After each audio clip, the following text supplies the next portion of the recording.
کی ہر پریشانی کا حل اسلامی کلک، مکمل اسلامی چینل۔ بسم اللہ الرحمن الرحیم۔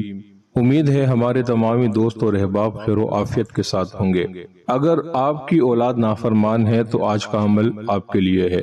آپ اپنے بچوں کو لے کر فکر مند رہتے ہیں اور پریشان ہیں تو آج کا عمل آپ کے لیے ہے۔ اگر آپ کی اولاد آپ کا کہنا نہیں مانتی اور بری صحبت کا شکار ہو گئی ہے تو آج کا یہ وظیفہ آپ ہی کے لیے ہے۔ اگر آپ اپنی اولاد کو لے کر، اپنے بچوں کو لے کر ٹینشن میں رہتے ہیں تو آج کی یہ ویڈیو آپ ہی کے لیے ہے۔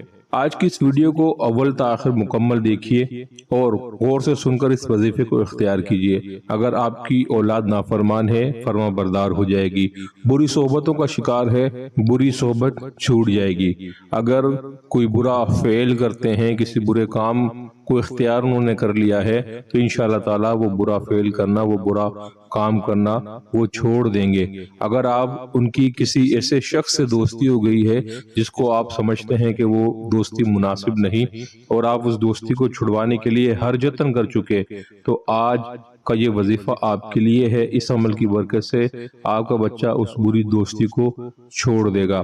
وظیفہ نہایت ہی آسان ہے، نہایت ہی لاجواب ہے۔ اس کو اختیار کرنے سے انشاءاللہ تعالی بچے فرما بردار ہو جاتے ہیں اور ماں باپ کی نافرمانی کرنا، ماں باپ کی دل آزاری کرنا، ماں باپ کے سامنے زبان چلانا، ان تمام بری چیزوں کو چھوڑ دیتے ہیں۔ جن کے بھی بچے، جن کی بھی اولاد نافرمان ہو گئی ہو اور اولاد کی نافرمانیوں سے جن کے والدین تنگ آ گئے ہوں، ان کے لیے یہ لاجواب عمل ہے۔ اول آخر 3 بار درود پاک پڑھیے اور درمیان میں سورہ کوثر 500 بار۔ یہ روزانہ پڑھ کر آپ نے چینی پر دم کرتے جانا ہے۔